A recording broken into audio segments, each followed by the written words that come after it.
وبركاته. بسم الله الرحمن الرحيم. الحمد لله حق حمده، وصلى الله وسلم وبارك على سيدنا ونبينا محمد خاتم أنبيائه ورسله، وعلى آله الطيبين الطاهرين وصحابته هداة الدين ومن تبعهم بإحسان وهدى ونور إلى يوم الدين. Alhamdulillah. Welcome to our new class on level 3 Hanafi fiqh, in which we're looking bi'idhnillahi ta'ala at a complete reading of Matn Kanz al-Daqa'iq of Imam Hafiz al-Din Abu al-Barakat al-Nasafi rahmatullahi ta'ala alayhi. And this is one of the 4 fundamental mutun, one of the 4 fundamental primers of the Hanafi school. And it is one of the most important works in the Hanafi school, and we will look at why it is of the importance that it has in the madhab. Today's class is an introduction in which we are going to look firstly at some key points of method relating to the Hanafi school. Then we are going to look at the author and the text. And number 3, we're going to look bi'idhnillahi ta'ala at how to benefit from the text and what the expectations are in covering this text. So part 1, we're going to look bi'idhnillahi ta'ala at just a conceptual history of the Hanafi school. A conceptual history, we're not looking at, this not, the purpose here is not to outline century by century what took place. However, there are some things that need to be conceptually clear, and then you can fill in the details. That what is the Hanafi school? The Hanafi school is, a madhab is a way of approaching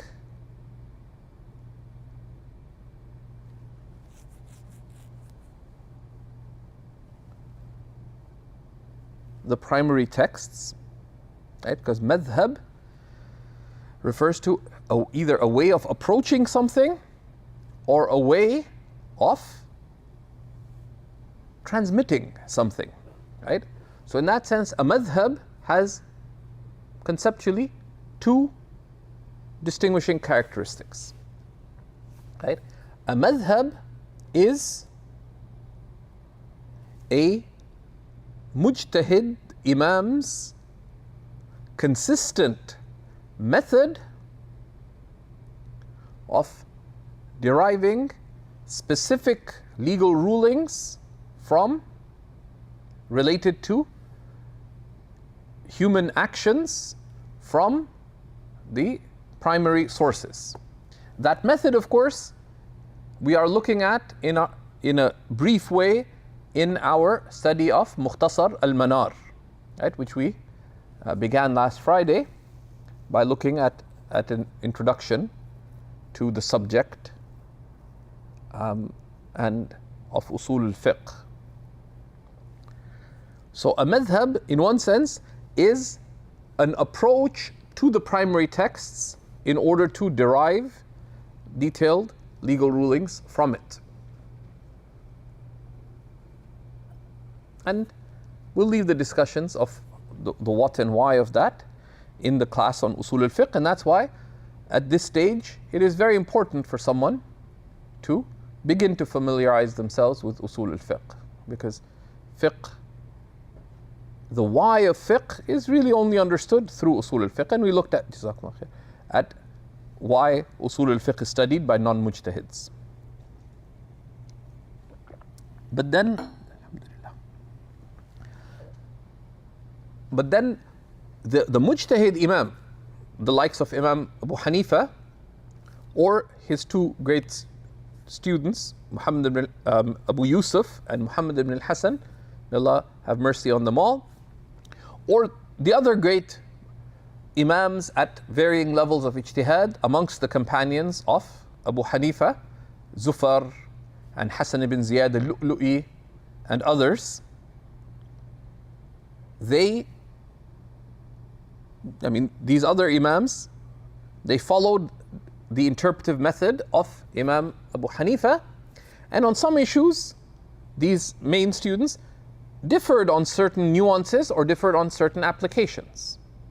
So the application of those usul to the primary texts resulted in a body of derived rulings, right? So a madhab is a way of approaching the primary texts.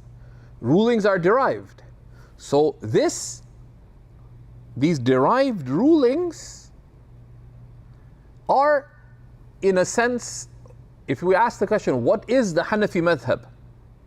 The Hanafi madhab is either the legal method by which the primary sources are approached in order to derive specific rulings of religion related to outward human conduct, but that method has a result, which is a body of rulings derived from the primary texts. So when we say Abu Hanifa's madhab is that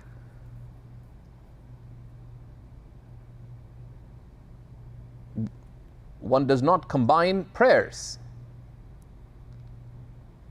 even with an excuse, outside of Arafah and Muzdalifah during Hajj. Right? So there it says madhab because this is what he has derived from the primary sources using his methodology. So that's the second meaning, right? What the mujtahid has derived of rulings. So that's the second sense of the madhab, right? So we said Abu Hanifa's madhab about this is such and such. But it's not just Abu Hanifa fidgeted with his beard and said, I don't want people to combine prayer. No. He has an interpretive method, applied it to the primary text. This is what he comes up with. Now, it's important to appreciate that that interpreted method is itself inherited, right? That interpreted method is itself inherited, right? And this is very important to appreciate, right? That if you look at the legal method of Abu Hanifa, it is taken from the legal method of his main teacher, Hamad ibn Abi Sulaiman, who took from the school of Ibrahim al-Nakha'i, who took from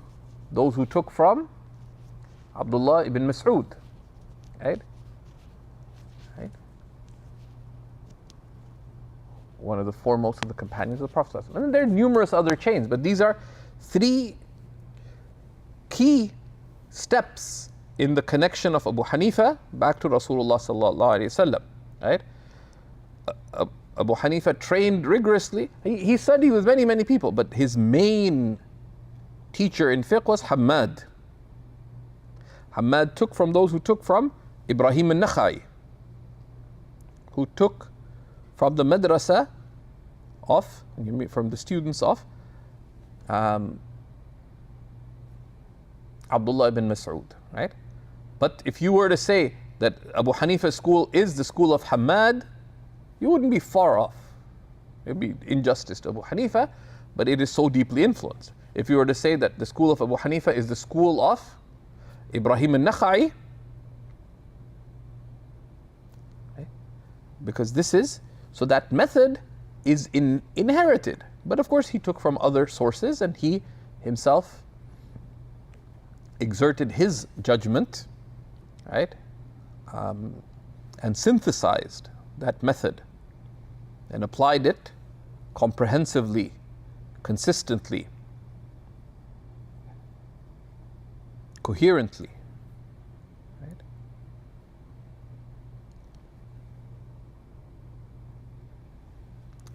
But a madhab has a third sense as well. So a madhab, one sense of a madhab is the principles used by the mujtahid to derive rulings from the primary texts. Second sense of madhab is the rulings derived by that methodology, right? But a third critical element that we need to be clear about is a madhab is also a legal, it's a method of legal training, right? It's a method of legal training that trains a would-be scholar to sound legal understanding and reasoning and application of legal reasoning, right?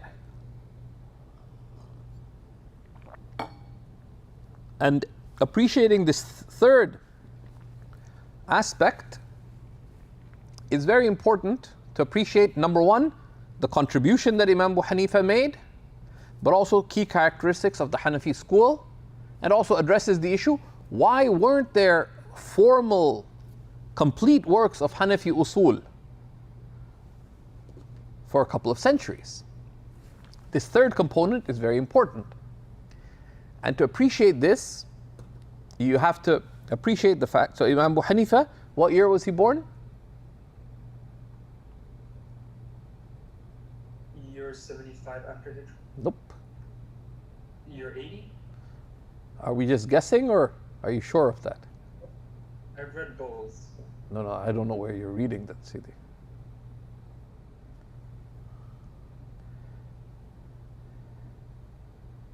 Abu Hanifa was born in the year 80 after the Hijrah, right? Alal mashhur. There are other aqwal, but they are just that, right? Please, let's be careful and disciplined about where we're reading, inshallah. The Imam Abu Hanifa was born in the year 80. He died in the year 150. Abu Hanifa did not leave formally written works of his own.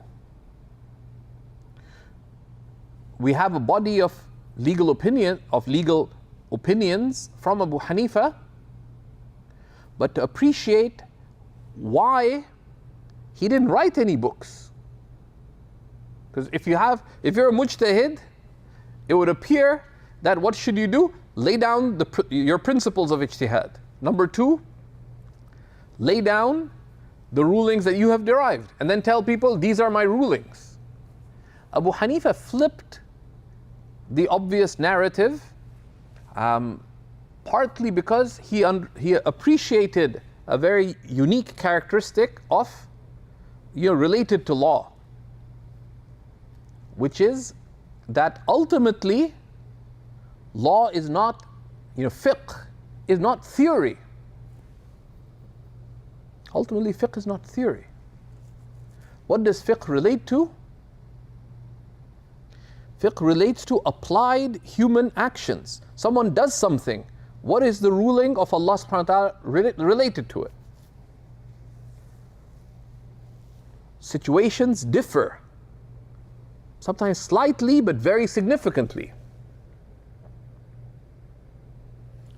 A cup of water that is tahir and najis, it is affected by a drop of urine, a drop of blood, right? The two things look the same, but they're different.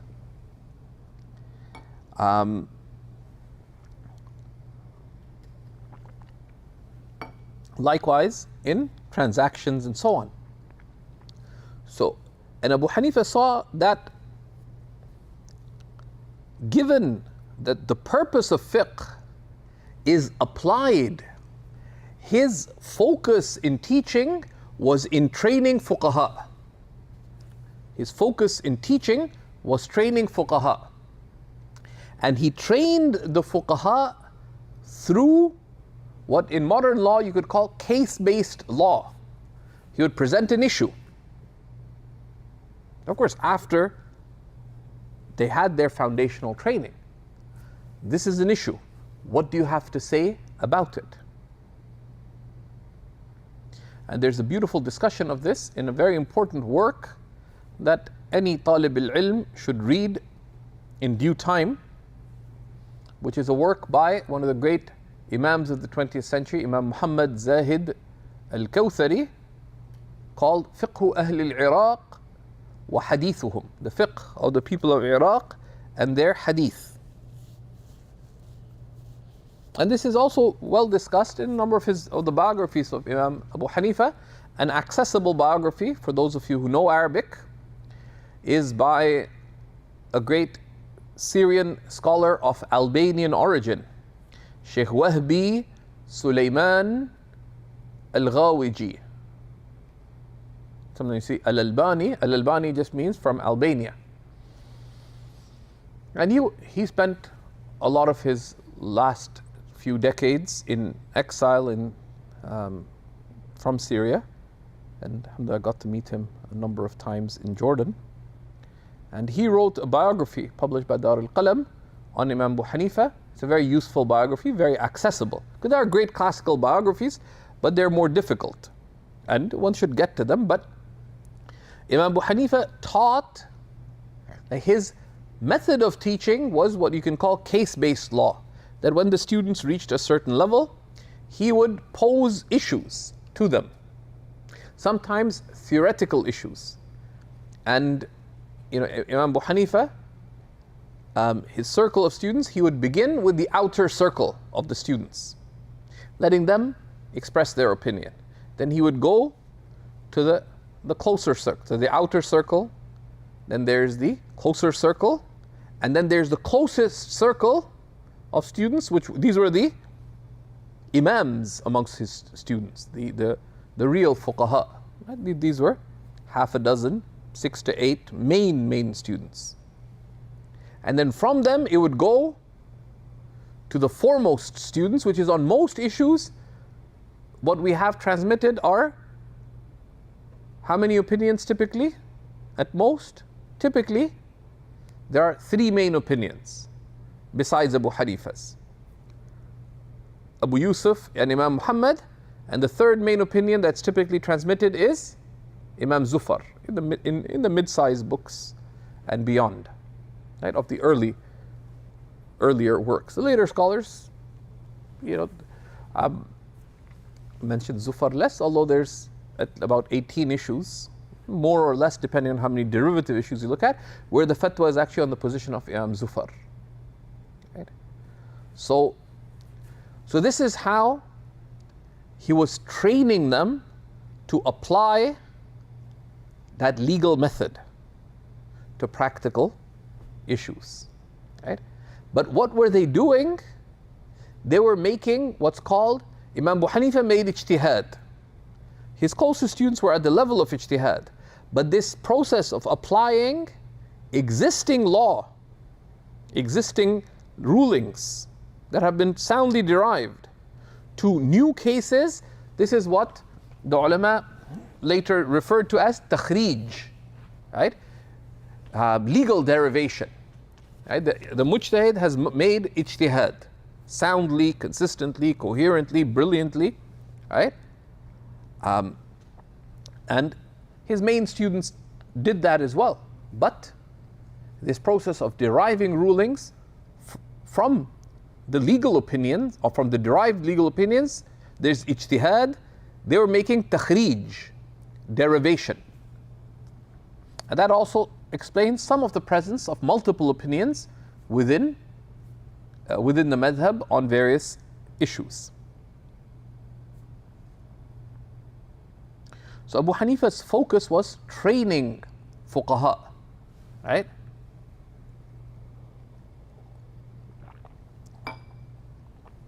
And this is of the many meanings of the brilliant words of Imam al-Shafi'i, when he said, الناس عيال على أبي حنيفة في الفقه.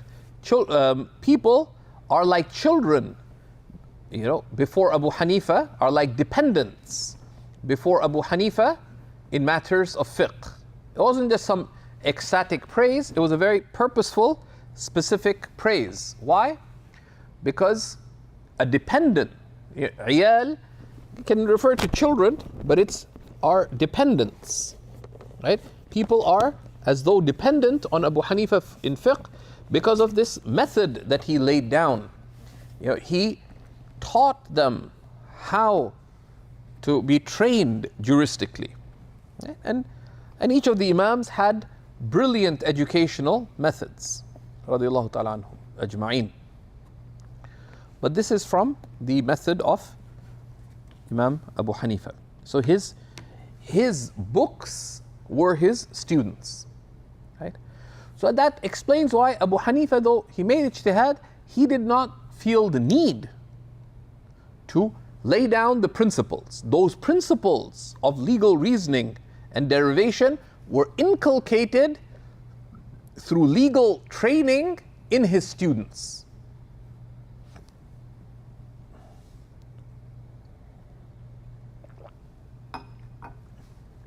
Both the principles of ijtihad, of how ijtihad happens, but also the principles, there's a series of legal arts, you could say them, علوم فقهية, or you can call them in modern Arabic maharat fiqhiyya, fiqh of legal skills, for the process of takhrijul ahkam, being able to derive rulings from existing legal precedent from the mujtahid imam to analogous cases, right? So that's what he did with Abu Yusuf and Muhammad ibn al-Hasan and Zufar and Hasan ibn Ziyad al-Lu'lu'i and these others. All of these, these aforementioned great imams, you should have on your reading list as a Hanafi student to read the biography of each one of these that was written by Imam Muhammad Zahid al-Kawthari. He has a biography of Abu Yusuf, Imam Muhammad al-Hasan, Hasan ibn Ziyad, Zufar, Hasan ibn Ziyad, etc., as well as a biography of Imam Abu Ja'far al-Tahawi, who came a few generations after.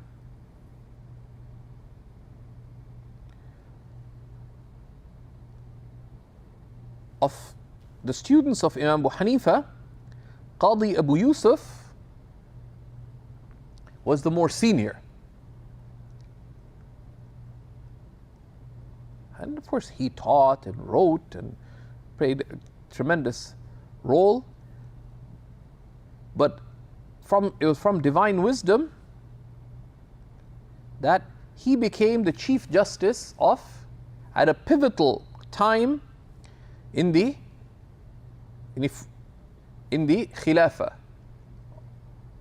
during the time of Harun al-Rashid. Now Harun al-Rashid is one of the Khulafa who played a very significant historical role, and we can't go into too many details regarding that, but there are many sources that gravely wrong him, and you have to be very wary about the books of history in general, because they relate all kinds of stuff. The historians wrote for historians. Amongst the historians were the historians who were precise and accurate muhaddithin and who were critical, and there's others who just gathered anything and everything, right? Sometimes they call them ikhbariyin, right? They just related whatever has come. You have to be very careful in treatment of that. And a lot of the Europeans, as part of the imperialist, colonialist understanding of attempt to understand Islam and Muslim civilization, they retold Islamic history. And many a revivalist Muslim group and many a Muslim curriculum, even in the Muslim world, blindly adopted what these Orientalists were saying. And you see some fascinating historical confluences between various revivalist movements who, in an age of colonial influence and imperial influence and all these things, they were trying to preserve and revive a Muslim identity and presence. But they need to have a prism whereby to understand where we are now and why are we here. And there's this active imperialist project projecting a history of Islam and of a golden age and all kinds of really toxic concepts. And they wanted change and renewal and revival. And they adopted much of and they've thought, and the historic analysis seems, and of course these European, largely European Orientalists had institutional backing, etc. So they gave a narrative that seemed safe. They also came with resources and so on, and and you see some fascinating confluences. That sometimes in the same journal, like for example, Tamaddun al-Islami from out of Damascus, you see some of the literalist revivalists and some of the modernist revivalists and some of the politically oriented revivalists writing in the same magazine as translations of historical articles by Orientalists are being written. There's also sometimes some very interesting connections between many figures and the Orientalist and imperialist project of the transfer of manuscripts from the Muslim lands, or the theft, sometimes very civilized theft, but it's still theft when it's civilized, right? Or it's misappropriation when it's wrongful, of manuscripts from the Muslim world to the great library. How do these major universities in the West have larger manuscript collections than any university in the Muslim world? University of Damascus doesn't have a manuscript library as big as any one of 25 or 50 European and American libraries, right? So but because they came with a lot of money. And so our ummah has been through a lot. But in all of this, people like Harun don't accept other people's telling of our history, right? Because there are aims. Knowledge is not objective, like, well, it's just history. No, who's telling the story? Are they upright and trustworthy? Who is funding this work? Have to be very careful. But it's published by Brill. It's published by so and so. Yeah. Where do they get all this money from? Why are they doing it? Right? Like someone decides to write about butterflies, you wonder why they're writing about butterflies, right? Because there's some backstory, right? And there's backstory to this, even if they're Muslim, right? Because where's the money coming from, for example? So we need to be aware of that. So Qadi Abu Yusuf, that's a side note, Qadi Abu Yusuf, the senior most student of Abu Hanifa, became the Qadi al-Qudat. And there's a time of expanded institutional building, the culmination of an intergenerational project, whose roots were laid down by the Prophet sallallahu alaihi wasallam, that Sayyidina Abu Bakr, Sayyidina Umar had the longest time to expand out that institutional framework, and it was done progressively. Muawiyah radiallahu ta'ala, who played a great role in the institution building in Islam, so on. Then through history. And Harun al-Rashid played a very significant role, particularly in building out, even more fully, the legal infrastructure of Muslim governance.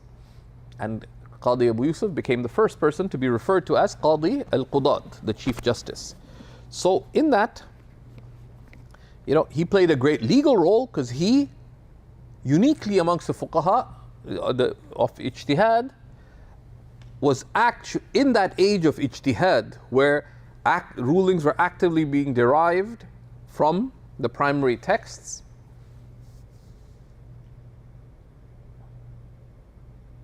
By people so closely connected to the prophetic age, just a few generations removed.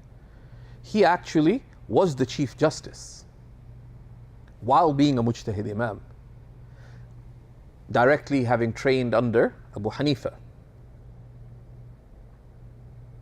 So he played a very significant role in the application of the madhab. It also shows that even though Abu Hanifa did not engage in qada himself, was not a justice, his legal theory's brilliance is manifest in those chapters, right? But on many of the chapters related to public law, Abu Yusuf's opinion is frequently given precedence to that of his own teacher. During that period, after Imam Abu Hanifa, Muhammad ibn Hassan, of course, completed his studies under Abu Yusuf. Muhammad ibn Hassan only spent 4 years of dedicated study with Imam Abu Hanifa. But they say, لَيْسَتِ الْعِبْرَةِ لِمَنْ سَبَقْ إِنَّمَا الْعِبْرَةِ لِمَنْ صَدَقْ. What counts is not who came first, but what counts is who was most true. So there are other students of Abu Hanifa who spent a longer time with Imam Abu Hanifa, etc. But Imam Muhammad al-Hassan, after Abu Yusuf, is concurred upon as being the most brilliant student of Imam Abu Hanifa. He dedicated himself to teaching. Of course, Abu Yusuf taught, and amongst those whom he taught, he continued for years to be the teacher and mentor of Muhammad al-Hassan. But then he became Chief Justice and he also taught, but that was his primary area of legal engagement. Muhammad al-Hassan remained dedicated for much of his life to teaching. He served briefly as Chief Justice, and you can see that actually caused a fallout between Muhammad al-Hassan and Qadi Abu Yusuf for a period of time. So Imam Muhammad al-Hassan serves as the primary transmitter of the Hanafi school, meaning of the opinions of that madhab. How do we know what Abu Hanifa said? There are some books of Abu Yusuf and they're transmitted to us.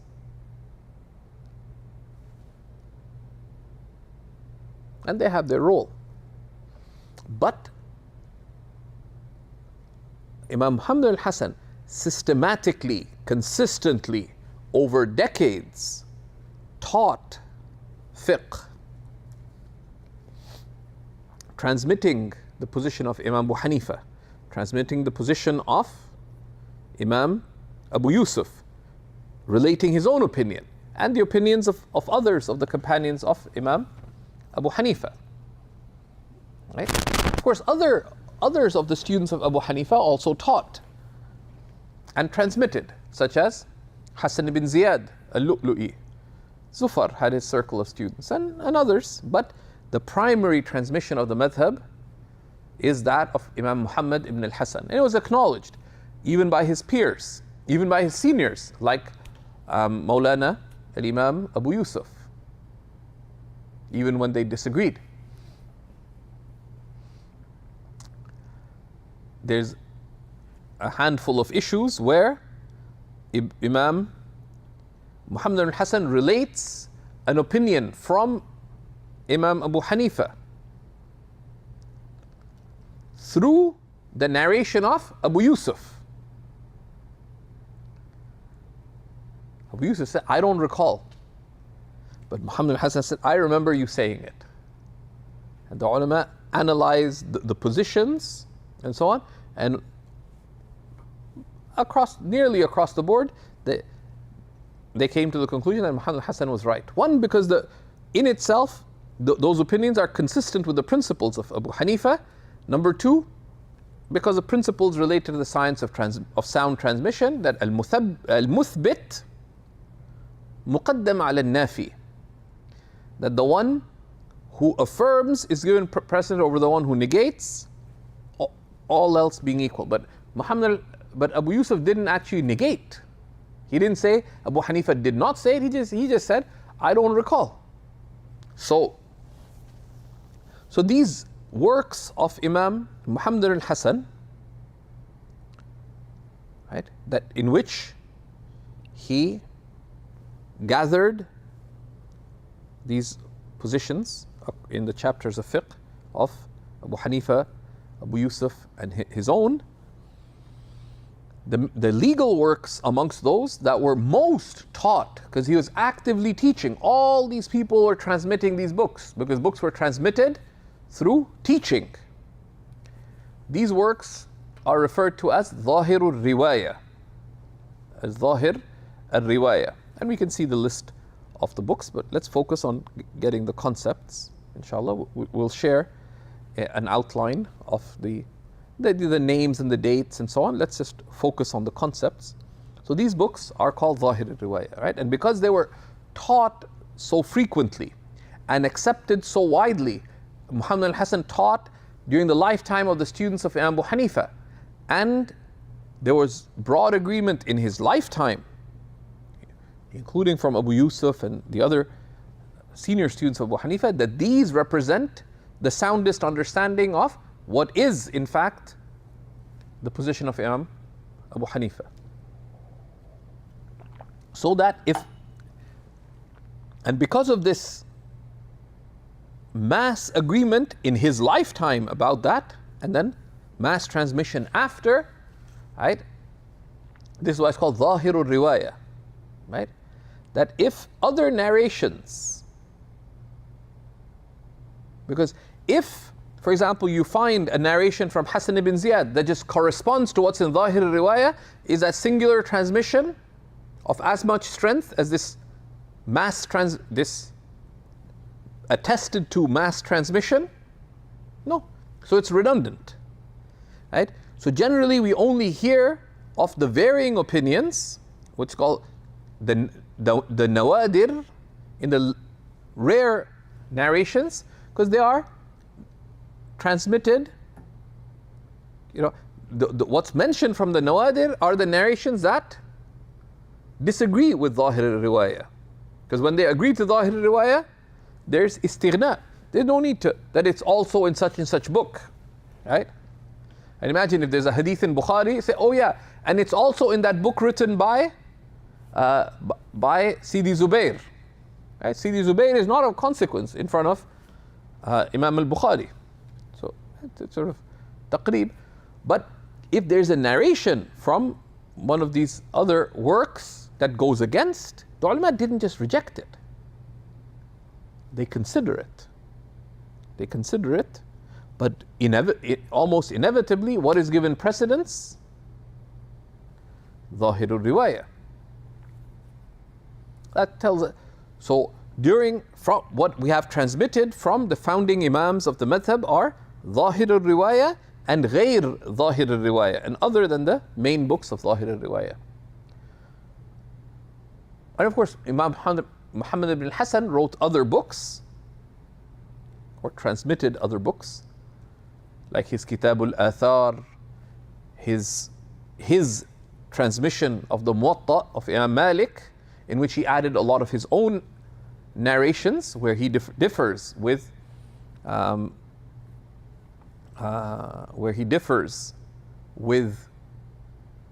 Malik,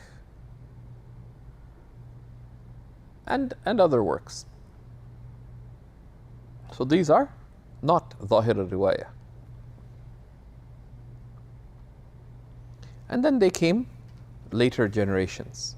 Of course, the nature of fiqh, because it relates to human actions, human actions keep arising, and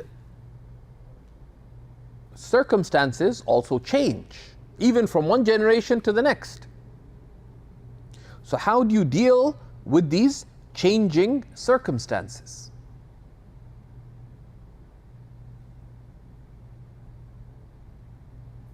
Okay. To give one simple example that will be familiar to those of you who've done Mukhtasar al-Quduri, what happened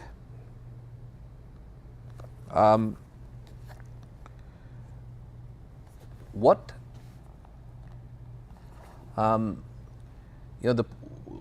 is the position of Imam Abu Hanifa relating to the option of inspection, khiyar ru'ya, when you buy a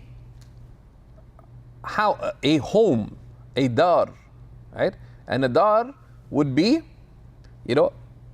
a walled property that has a courtyard and garden area, and it has the living area, or the house area. He has no option. Yeah.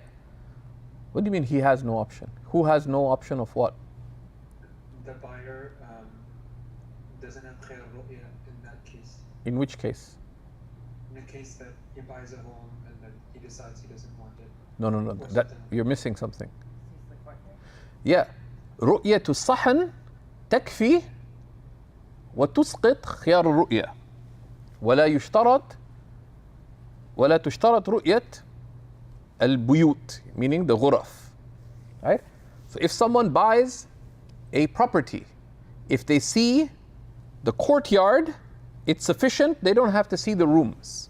If you consider like a Bayt Arabi, right, a walled house, they would have the the courtyard and garden area inside to guard privacy and so on, and the rooms would be built around it. There'd be an outer part of the house where the guests would come, and the inner part of the house on the other side of the courtyard where the family would be. And you can find such in Syria they call them Bayt Arabi, for example. That's what they call them, the Bayt Dimashqi. You can see pictures of them online and stuff as well. So there, Abu Hanifa said that if you see the courtyard, the option of inspection, khiyar ru'ya, is lifted. Because during his time, you would get a sense of the quality, the type of building material, the things you need to see. The option of inspection will be fulfilled. And if you've studied Quduri, you should be familiar with Babu Khiyar al-Ru'ya and the related rulings. But the fatwa is not on the position of Abu Hanifa, nor of his two companions. Abu Yusuf and Muhammad agreed with him on this.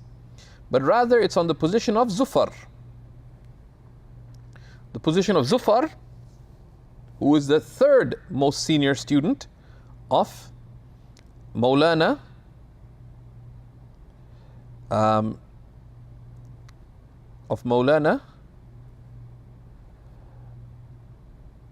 Abu Hanifa, who said no, the option of inspection is not lifted until you've seen the various rooms of the house.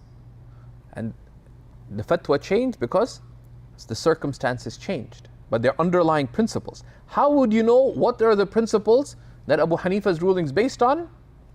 In the early times, through legal training. People were trained to have that understanding.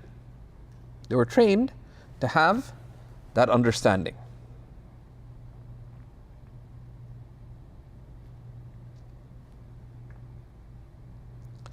So, but then an issue, of course, arose, right?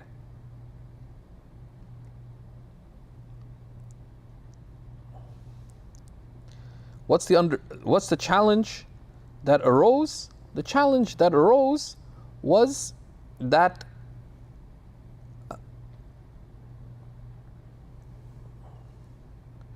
as new issues arose, there's a whole range of tasks that need to be done. At one level, there were new issues arising, changing circumstances arising. So there were works in the early centuries of books of al-Waqi'at, of new things that happened. Books of Fatawa, books related to questions that people asked, challenges that arose, etc. So there's a whole genre of books of applied fiqh. Sometimes a straight application of the principles. Sometimes it required exceptional application of principle. So there's a whole genre emerging after the time of this age of ijtihad of applied fiqh, particularly the books of waqi'at, of new issues, and of books of fatwa. And the fatwa sometimes was just straight application, sometimes exceptional application.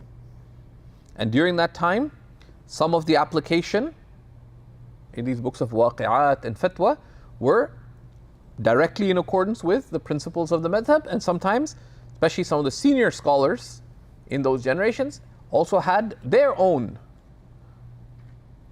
understandings and positions. But then, while this process of what we can call tafaqquh, the third element of the madhab, which is the legal training, that was ongoing, the ulama, the books of Imam Muhammad al-Hasan are like Imam Muhammad al-Hasan wrote for his peers and people who were fit to be his students, right? And we don't appreciate the kind of seniority. To be a student of Muhammad al-Hasan is a rank, right? Imam al-Shafi'i went to Imam Muhammad al-Hasan, asked to borrow some books. Imam Muhammad al-Hasan said no. Like, who are you? Not to belittle Imam al-Shafi'i, but because he didn't know who he was. So Imam Shafi'i wrote poetry to convince him of who he was. إِنَّ الْعِلْمَ لَيَمْنَعُ أَهْلَهُ أَن يَمْنَعُوهُ أَهْلَهُ. Knowledge prevents its people from preventing it from its people. That, okay, you're a person of knowledge, but please give me some attention because so am I. Right? Imam Muhammad also, so he rejected someone as notable as Imam al-Shafi'i initially. One of the other great Imams who was rejected by Muhammad al-Hasan was Asad ibn Furat, who was one of the main people who took from Imam Malik. He came, asked for some of Muhammad al-Hasan's time. Said, I don't have time. He begged. He says, I'm busy from Fajr till after Isha. But of course he was very keen. So he asked him, what do you do before Fajr? He says, I worship my Lord. So he asked him, so what do you do in the time between? What do you do in the time between Fajr, between when you make wudu for Fajr and prepare to pray, and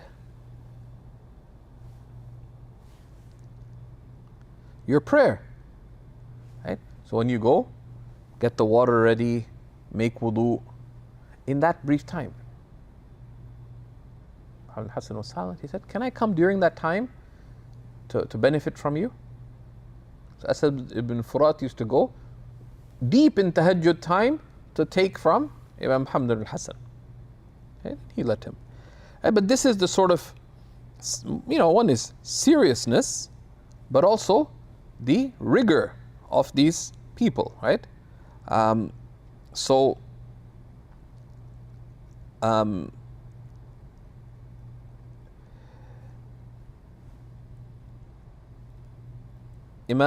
Muhammad al-Hasan's books, as great as they were, they gathered these legal opinions, right? The focus was on gathering, distilling, especially if you consider distilling what? Case-based law, right? So they're amazing works, right? They say they are Christians who became Muslim by reading those works. One of them is reported to have said, and it's related in the biography of Maulana Muhammad al-Hasan, that there's a Christian priest who read some of the books of Muhammad al-Hasan, was so impressed, and he said, if this is إن كان هذا كتاب محمدكم الصغير فكيف بمحمدكم الكبير صلى الله عليه وسلم. If these are أو كما قال هذا ذاك الرجل, they became Muslim because if this is the writing of your smaller Muhammad, then how would your great Muhammad be? And he became Muslim, right?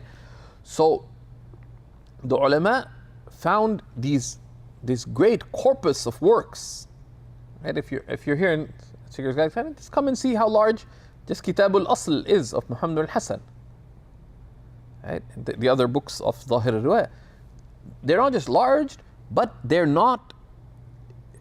The focus is not on just structure and order. There seems to be duplication. Some of the expressions, some of the nuances between issues are very subtle, because he's not writing for a common reader, he's writing for specialists. So there was, besides the process of application of fiqh, there's also a process of distilling the works of Zahir al-Riwayah into teachable texts.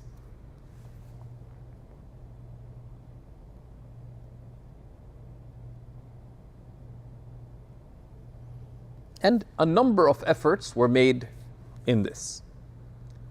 One great example of this is the Kafi of al-Hakim al-Shahid, right? The Kafi of al-Hakim al-Shahid, who tried to gather a subset of the books of Zahir al-Riwayah into a structured text. Others wrote works that became known in the later usage as the mutun, the primers of the madhab, right? The primers of the madhab. And they were early primers, right? They were early primers, and gathering the primers was not just a case of abridgment and summary.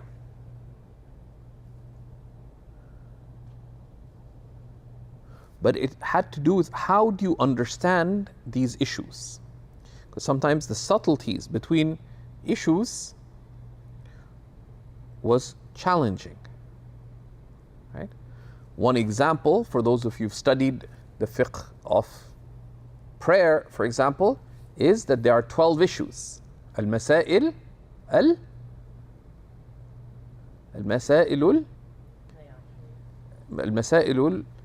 Ithna Ashariya, right? The 12 issues.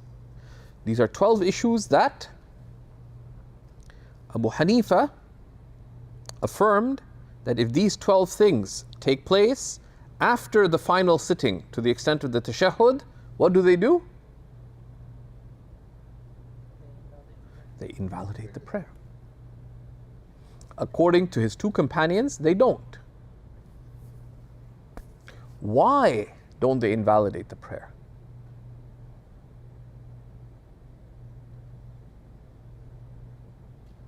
So part of that process of takhrij of the issues was to understand the takhrij al-masail, the takhrij of the ta'leel of the masail. That part of that training process in that age, besides training to apply, is to train to deeply understand that inherited legal training. That okay, why is this the reason? Why is this the ruling? Everybody agrees that.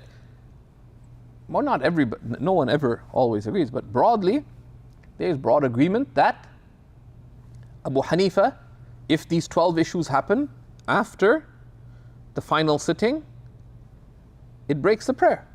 His Sahibain said it doesn't. What is the reasoning of Abu Hanifa regarding it? So in understanding the legal reason, because if you understand the legal reasoning, the ta'leel, then you can make takhrij on it. You can derive rulings from it. Two of the great imams of the Hanafi school, and these called a'immatul takhrij, of the imams of that legal derivation, of that legal analysis of the opinions of, these are at a high level of, in the levels of fiqh, in the madhab, in Abu Sa'id al-Barda'i and Abu al-Hasan al-Karhi. They differed on what is the underlying reasoning behind what invalidates the prayer if these 12 things happen. And it has legal implications. Right, for 1,000 years after, there's difference of opinion within the Hanafi school that is one of the integrals of the prayer, al-khuruju bi-sun'ihi, leaving the prayer with one's own deliberate action.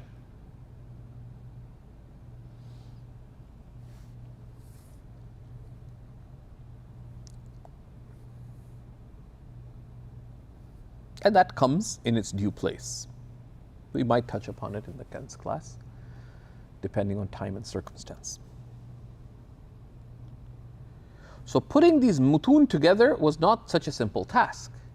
Also, if you appreciate that zahirul riwayah, the nature of law is understood at the levels of indications of meanings. The levels of indications that we'll be looking at when you look at usul al-fiqh. So something is zahirul riwayah if it's explicitly stated in zahir riwayah, A is B. But it's also, so that's ibaratun nas. But also something that is clearly understood from zahir riwayah. Right? Dilalatun nas. It relates directly to it. But also something that's understood by an underlying meaning understood from what's in zahir riwayah. It's called isharatun nas. Could also be understood from iqtida'un nas, that there's something obviously implicit in what's being said, and from that obviously implicit thing we understand the meaning, that's iqtida'un nas. So all of this would entail zahir riwayah. But then how do we join between what is indicated very clearly by zahir riwayah with another thing that would appear to be zahir riwayah, or that would appear to be, so we have something indicated by zahir riwayah, and outside of zahir riwayah, the riwayah of al-Hasan ibn Ziyad, for example, we have an explicit narration from Abu Hanifa stating the contrary. So there's a process of sifting. In this process of sifting, by these imams of takhrij, mukhtasars, abridged works, which in later usage we would call mutun, primers, which are written to distill the school and transmit the school, as teaching texts, were compiled.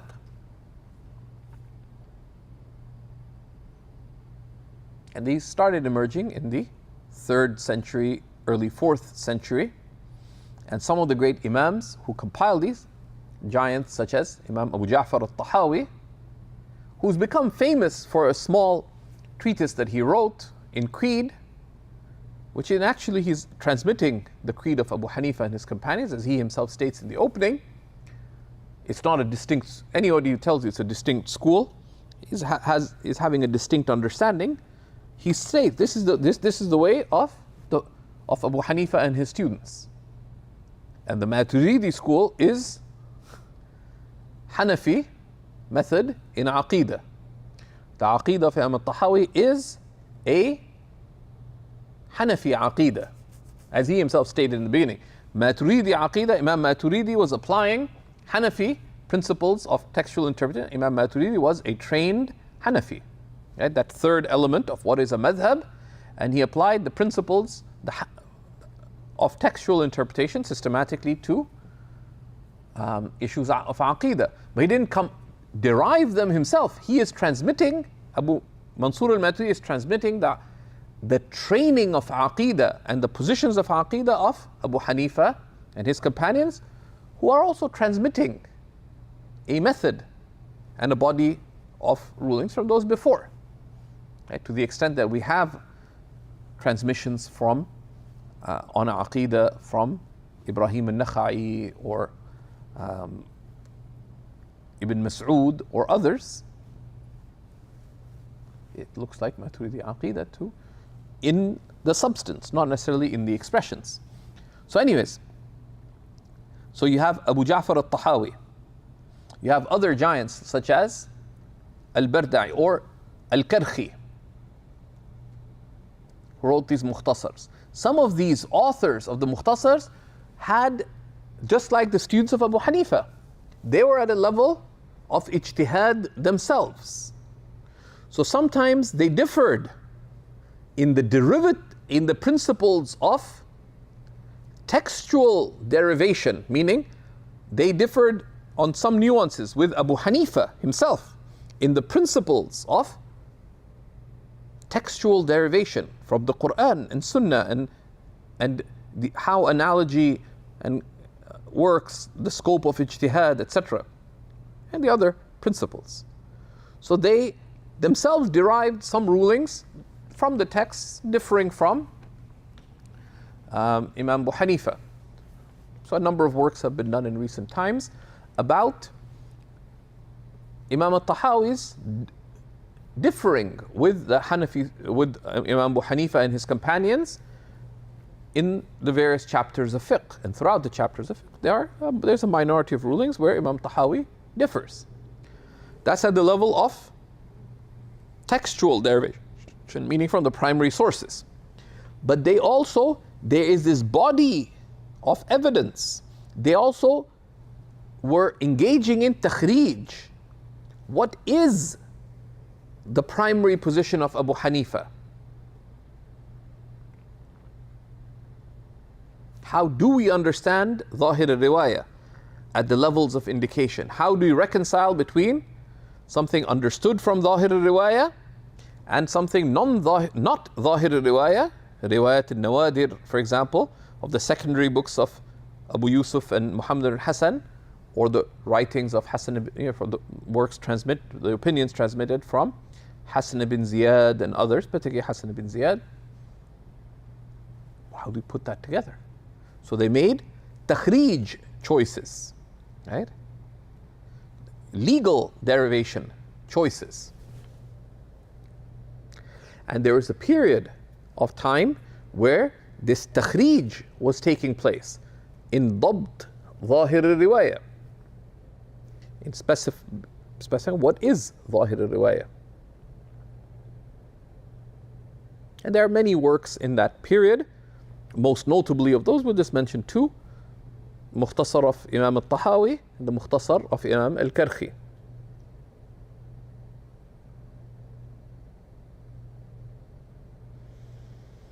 A brilliant jurist who died in the early 5th Islamic century, Imam al-Quduri, rahimahullah ta'ala, the author of Mukhtasar al-Quduri. When did al-Quduri die?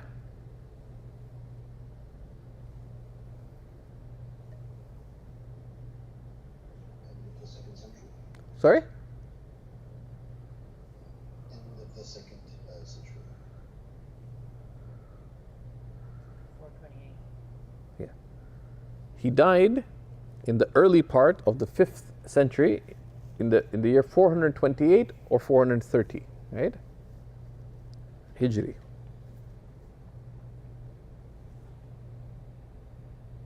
Imam al-Quduri, who interestingly has a commentary, he wrote a commentary on the Mukhtasar of Imam al-Karhi, and he wrote many great large works, he wrote large works in fiqh, such as his brilliant encyclopedic work now published called At-Tajreed. And I have an Indian reprint of it that requires sunglasses to look at the cover, because you put the whole 10, 12 volumes together and the light hits it. You need sunglasses.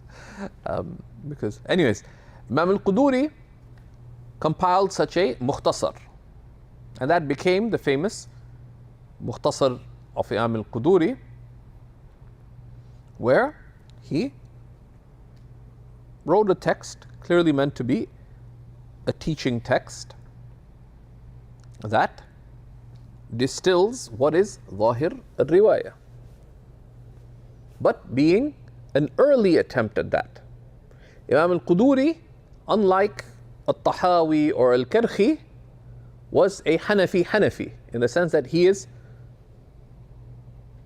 striving to relate the Hanafi school itself. He is not taking independent legal, textual derivations. He's not making ijtihad himself, unlike particularly Imam al-Tahawi, to some extent al-Karhi.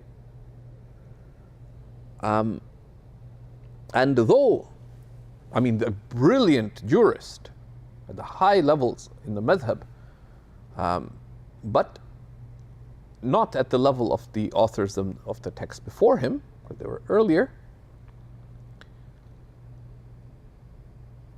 But in this process of takhrij, and we can say ta'yin zahir al-riwayah, it was a very significant step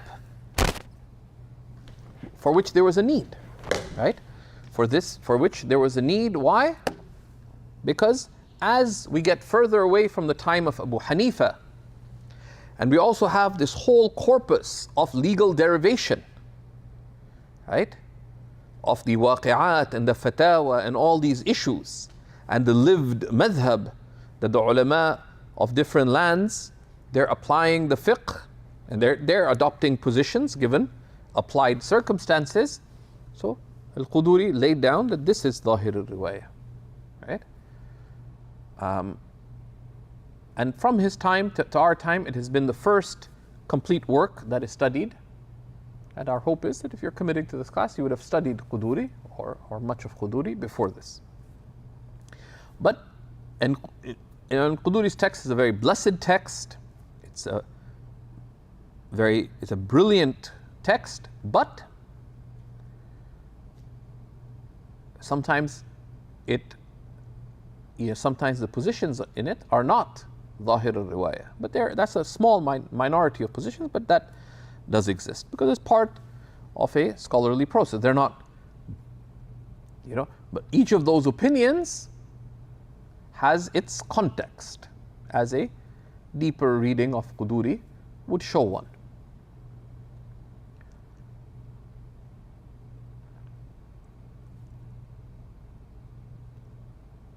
And this process continued. Of course, there's many, many great works in the 5th century that arose but a few historically very significant works, because they influenced the flow of the madhab very significantly towards the end of the 5th Islamic century, the 400s. And of course, there's so many imams. We're just giving a bird's eye view and just taking snapshots to give us a guiding navigational map, right? There emerged this brilliant scholar who took from giants before him, Shamsul A'imma al-Sarakhsi. Shamsul A'imma al-Sarakhsi. And the reason he's very significant is Shamsul A'imma al-Sarakhsi, who died in the 490s after the Hijrah. There's at least 3 major opinions on when he exactly passed away. Imam al-Sarakhsi wrote an encyclopedic commentary. It was published in 30 volumes on a work we've mentioned before, the Kafi of al-Hakim al-Shahid, from about a century before that. The Kafi, as we mentioned, of al-Hakim al-Shahid, tried to bring together the masail of a subset of the works of Zahir al-Riwayah. And there's ongoing scholarly argument about what extent of the books of Zahir al-Riwayah are covered in the Kafi of al-Hakim al-Shahid. So Imam al-Sarakhsi, who had this stunning encyclopedic, brilliant, precise understanding of the madhab, wrote one of the great masterpieces of Islamic legal scholarship, the Mabsut, the expansive work. And of course, it's not the only, like, you know, Al-Quduri wrote his Tajreed, which is, you know, great. There's great works before. Like, you know, so we're not, this is not somehow a unique work. This is a tradition of great legal scholarship. We're just being very abstract. Early in the 5th century, you have al-Dabusi, whom we referred to when we talked about Hanafi Usul. Al-Dabusi, actually his great work in Usul, Taqweem al-Adilla, there's discussion. Is it a separate work or is it just a part of his work, Al-Asrar, parts of which have now been published? It was also an expansive work in fiqh. Earlier, late 4th century, you have Abu Bakr al-Jassas, wrote an important, a brilliant commentary published on the Mukhtasar of Imam al-Tahawi. But Imam al-Sarakhsi wrote his Mabsut, much of it written, of course, while imprisoned in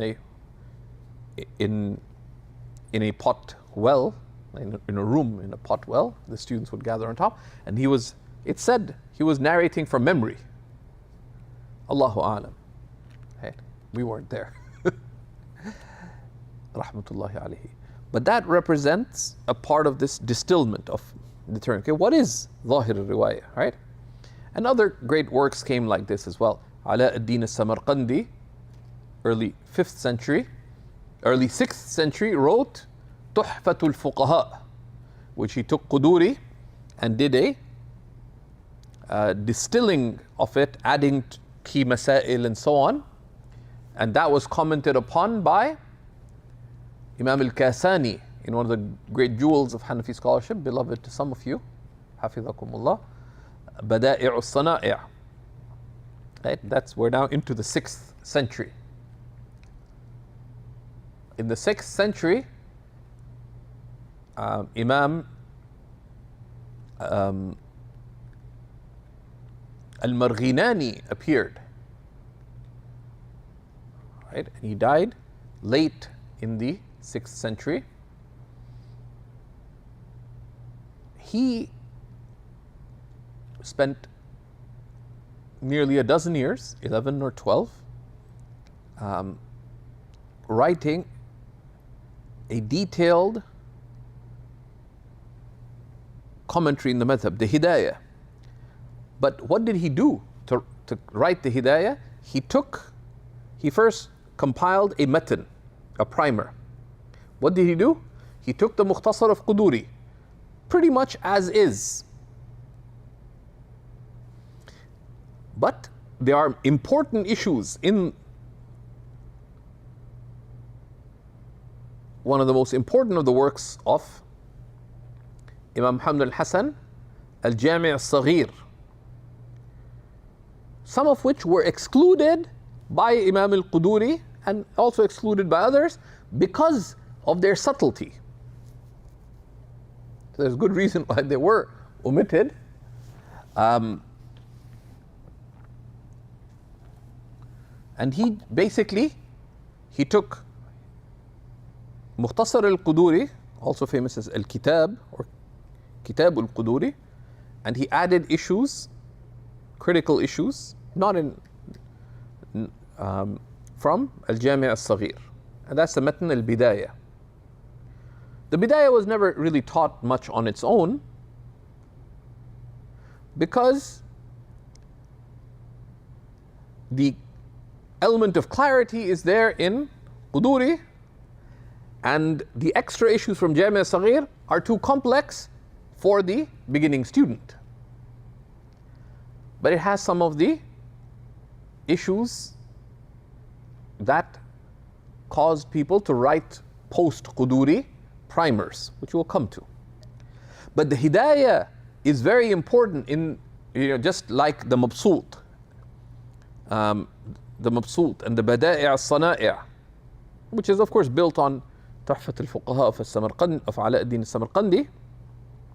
But the Hidayah is also very important, not just as as a legal commentary in which he's giving the legal reasoning of the madhab and distilling these centuries of legal reasoning. What is the most direct line of legal reasoning of the Hanafi school, particularly in responding to the legal contention of the Shafi'is with respect to the Hanafi opinions. So there's various types of legal reasoning in the Hidayah. There's legal reasoning of the Hanafi school itself. There's also the comparative legal reasoning vis-a-vis the Shafi'is. But in that whole process, he's also engaging in a distilling of what is Zahirul Riwayah, what is the primary transmission of the Hanafi school.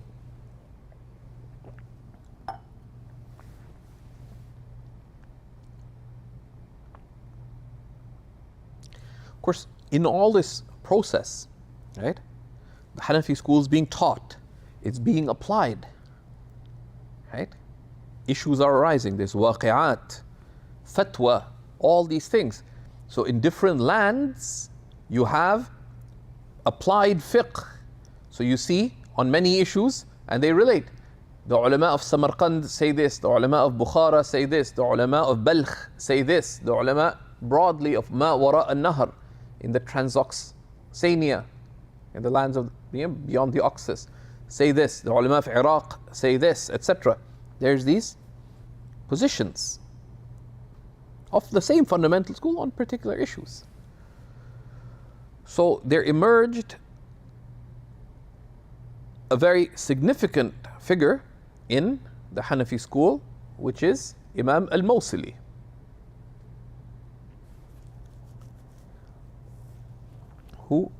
Because what is the main position of Zahir of the madhab, and what is this whole growth of the madhab? What is the fatwa of the Hanafi madhab? And the basis of the madhab being the position of Imam Abu Hanifa, and then of his students, right, etc. So Imam al-Mawsili, and when did Imam al-Mawsili die?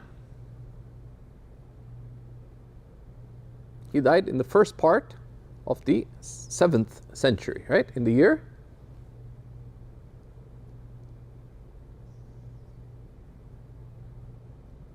What? 602? Really?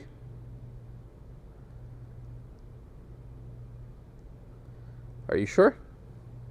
No. Okay. So Imam al-Mawsili wrote the Matan of al-Mukhtar, which historically served as the second key Matan in the Hanafi school. The second key Matan in the Hanafi school. And he called it al-Mukhtaru lil-Fatwa, what is chosen to give fatwa upon. And he's making an argument too, that all said and done, right? The madhab of Abu Hanifa is the madhab of Abu Hanifa. It's a series of principles, and there's a series of rules. There's a series of principles of textual derivation from the primary sources, but it's also a series of legal positions. Those positions of Abu Hanifa are to be respected. Right? So he wrote his Mukhtar lil-Fatwa, where he gives precedence, except in a very small handful of issues, to the position of Abu Hanifa.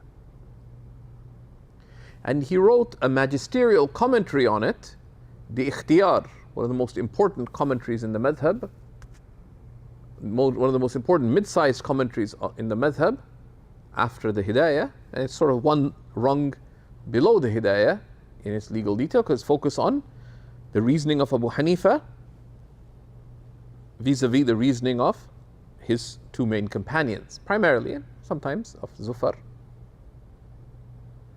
So that text became considered the second distillation of the Hanafi madhab. Right? The second distillation of the Hanafi madhab, which is the Mukhtar. But the Mukhtar was not only significant because of what the Mukhtar did, but also the author of the Mukhtar, of course, is very significant, right? That Imam al-Mawsili was a great Imam of the Hanafi school, and what he did in his commentary added to the value of the Mukhtar. The Mukhtar is not just taken as a text just on its own, but it's taken in its value as a work upon which a great work was done, right? Which helps, which again has this process of clarifying what is Zahir al-Riwayah, right? So then, that's the second matan. After the time of Imam al-Marghinani,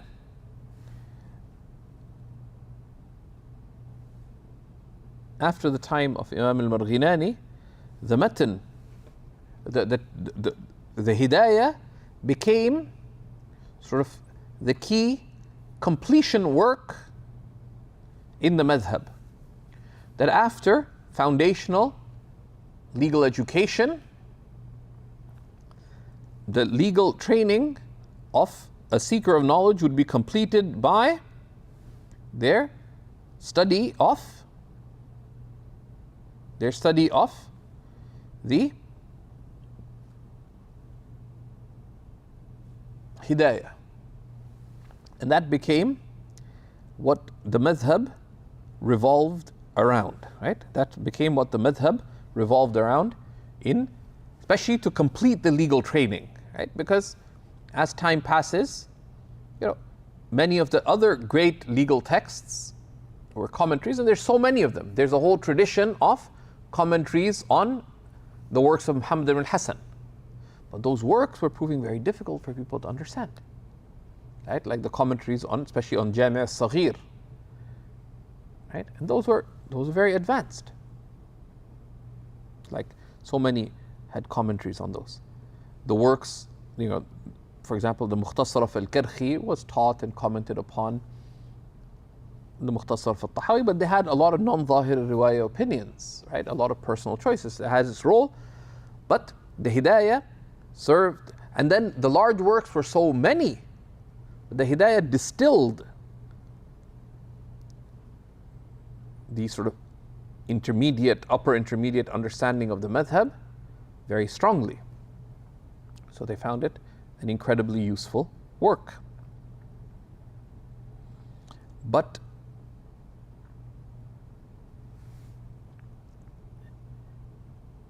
given the role that the Hidayah played, there emerged a third matan, which is famous as al-Wiqayah. Al-Wiqayah. Its full name is Wiqayatul Riwayah min Masail al-Hidayah. And there's some discussion on the full name. Matan al-Wiqayah. Right? And it's by Burhan al-Sharia. You can find his whole name.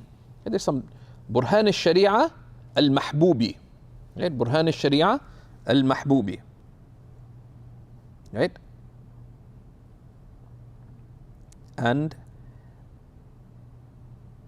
what he did, that if the completion of the foundational legal training before people go to specialize, like someone's going to complete their legal education, they will study the Hidayah.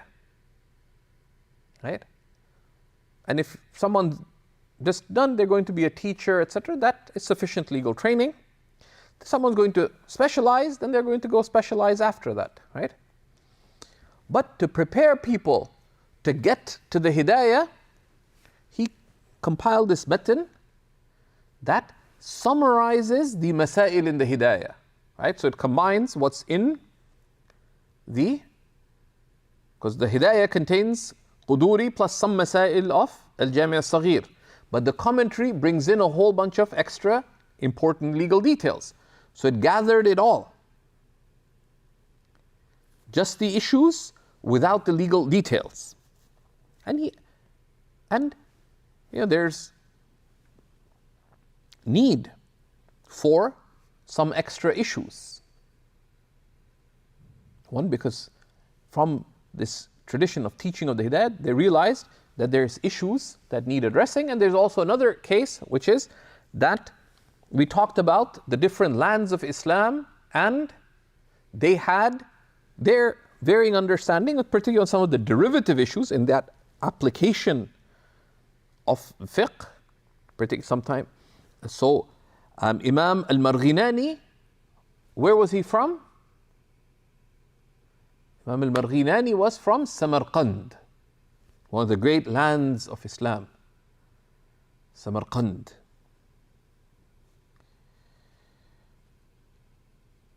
But Imam al-Mahbubi, Burhan al-Sharia, Mahmud ibn Ahmad ibn Ubaidillah al-Mahbubi, right? Imam Muhammad ibn Ahmad al-Mahbubi was Bukhari. He is Burhan al-Sharia, Mahmud ibn Ahmad ibn Ubaidillah al-Mahbubi.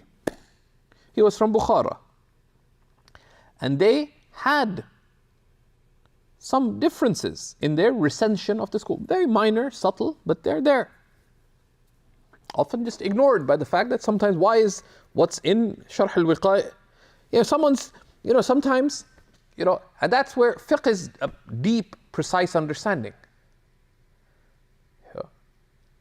Some young Maulana type some years ago said, I don't understand why people study Sharh al-Wiqaya because it's just a summary of the Hidayah.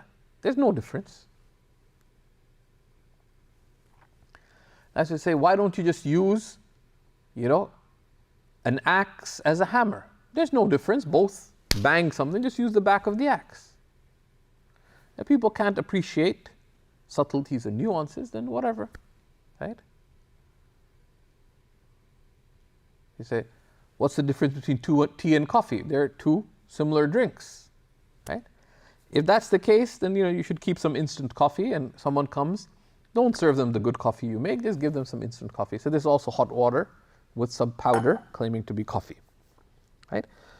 So anyways, Maulana al-Mahbubi wrote, and inshallah, I don't want to get too lost in the dates and so on. So Maulana al-Mahbubi, Burhan al-Sharia al-Mahbubi, wrote al-Wiqaya. And it has a clear legal purpose, right? That I want to get people to the Hidayah, right? To be able to understand, because the real benefit of the Hidayah is in the legal reasoning and the comparative fiqh and these nuances in the Hidayah. But students often get to the Hidayah, even historically, but they didn't get the issues themselves. So let's author a text that gathers the issues of the Hidayah, which if taught, people understand those issues and they'll understand the reasoning of those issues. And then you are ready for the Hidayah, which is why the Wiqaya, which has historically been taught with its commentary, serves as, right? And of course, the commentary was written by the grandson of the author of the matan of the Wiqaya.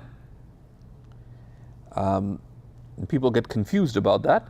His name is Sadr al-Sharia Ubaidillah ibn Mas'ud al-Mahbubi,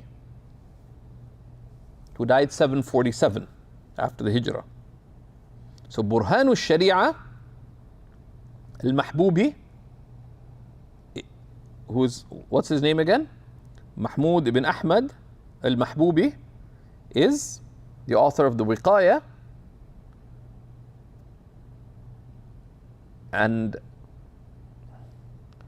the commentary is by his grandson, Sharh al-Wiqaya. Sadr al-Sharia Ubaydillah ibn Mas'ud al-Mahbubi, who passed away in 747. Of course, a bunch of other people wrote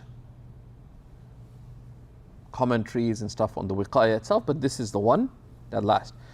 This, the author of the Sharh al-Wiqaya, is also very significant because Sadr al-Sharia al-Mahbubi is also the author of Sharh al-Wiqaya, also authored one of the most important commentaries in Usul al-Fiqh, which is At-Tawdih, Sharh al-Tanqih. Right?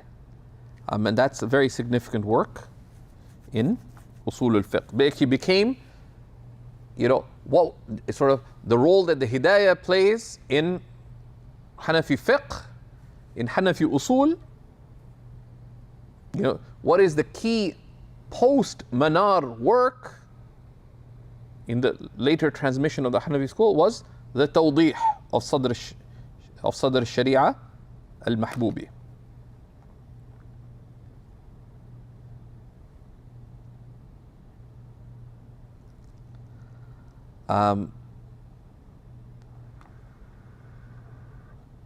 And so historically, there are different ways that the madhab has been taught, right? And we're about to get to the Kanz, right?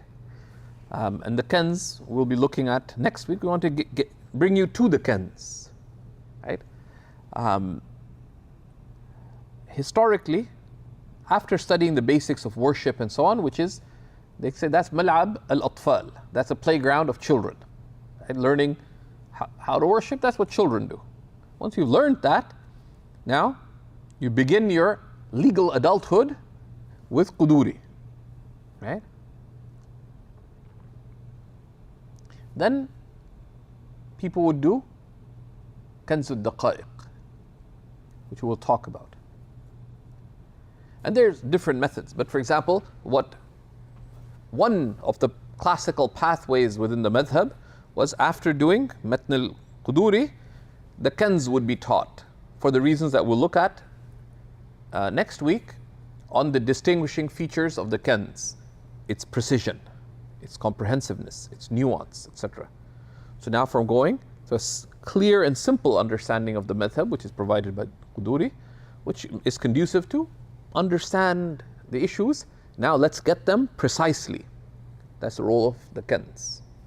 After that, they would go to Sharh al-Wiqaya in many of the lands. And that's what was there in, that was the preference of certainly the Indian ulama and the Dars al-Nizami.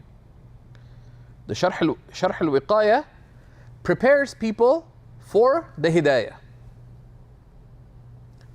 It's got all the masail of the Hidayah, the legal issues themselves are covered, and Sadr al-Sharia, rahimahullah, takes you through the legal reasoning underlying those issues in a concise manner, without getting much into without really getting into comparative fiqh outside the madhab. But the internal legal reasoning and debate between Abu Hanifa and his students, Sadr al-Sharia does that for you in Sharh al-Wiqaya.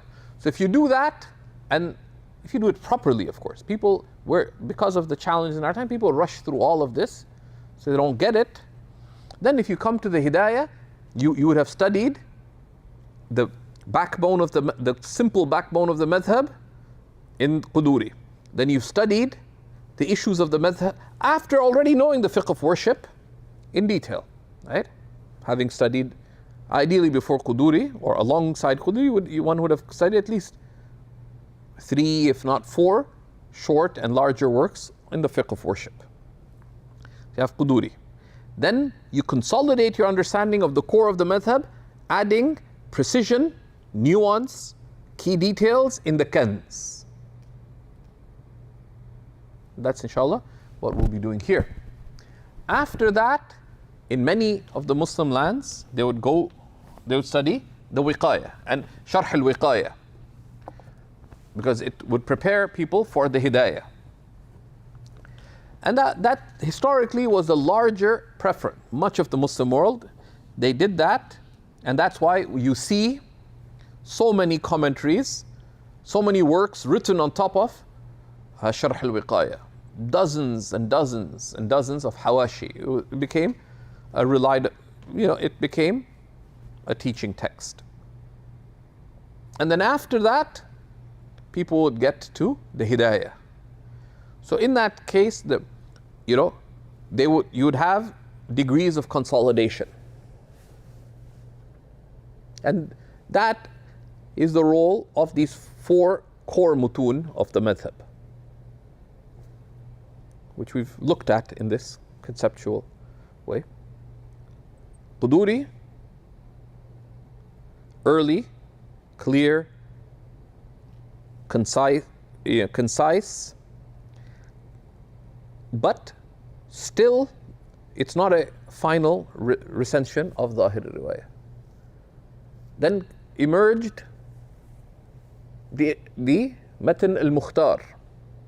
The Mukhtar, because it was not connected directly to the teaching of the Hidayah, got less attention.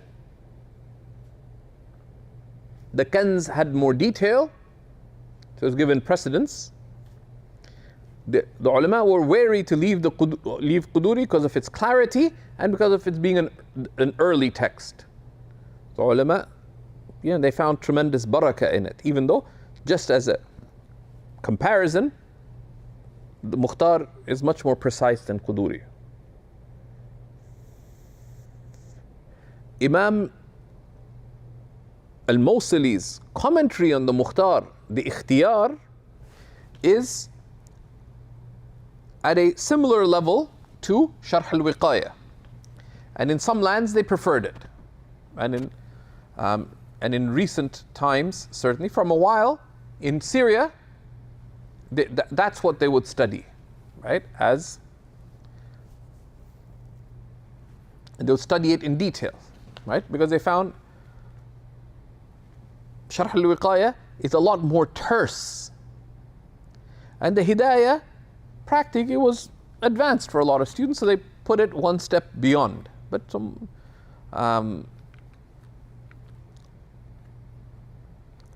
historically, it's been a deeply respected test, but historically been taught less than Sharh al-Wiqaya, to be fair. And there are other key mutun that emerged, which we can talk about. Now, that's in terms of teaching texts. The Kanz, which we will talk about next week, served other important functions, because the Kanz was taught so much. Commentaries were written on the Kanz to explain the Kanz for teaching purposes, but due to the great precision of the Kanz and the nuance of the Kanz, the great legal commentaries on the madhab were written on it, not just for the purpose of teaching, but for the purpose of continuing this process of legal understanding. So there are great works which we will go into in next week, which we will look at.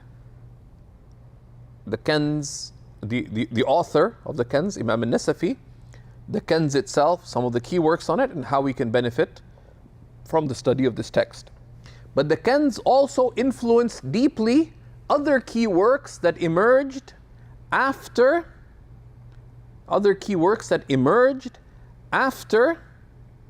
the Kanz. Because legal scholarship continues. So the Kanz deeply influenced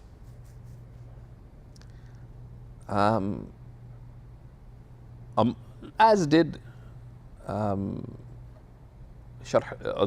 Wiqaya, the Ghurar of Mullah Khusro.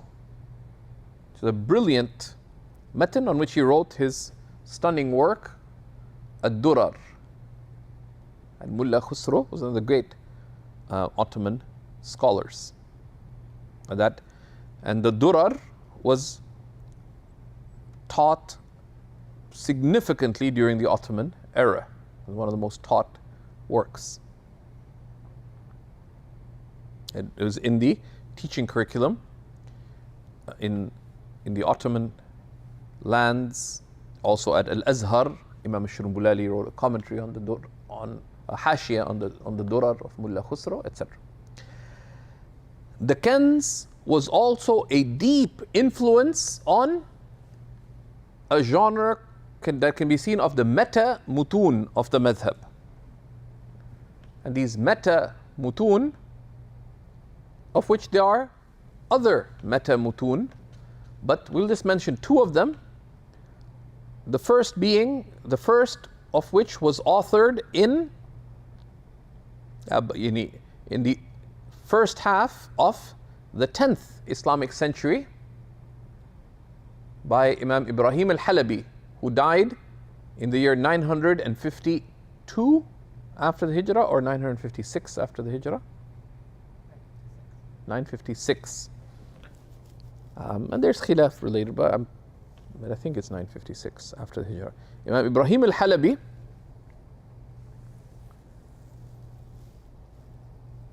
wrote a work called Multaqa al-Abhur, the meeting of the oceans. We talked about this history of the key texts and how they filled out the curriculum. But an issue arose, right? That as time passes and as people's, understanding shifts and so on, as the world becomes more complicated, more worldly, a challenge was palpable, which is that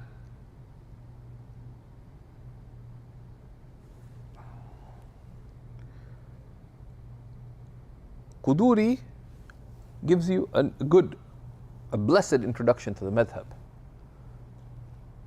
The Kanz is very nuanced, but it's difficult to understand. It's easy to trip on the Kanz, as we will see. And it comes as advertised, a treasure chest of subtleties, Daqa'iq. So it has its challenges. The wiqaya is a very terse distillation of the issues of the hidayah. And then you get to the hidayah. Okay? So during that time, a clear need was felt to have a very clear, comprehensive matan. And Imam Ibrahim al-Halabi was requested to author this. And he wrote, Multaqa al-Abhur, the meeting place of the oceans. Allah subhanahu wa ta'ala blessed him and inspired him to say, okay, look, there are four key mutun of the madhab: Quduri, Mukhtar, Kanz, and Quduri, Mukhtar, Wiqaya, and Kanz.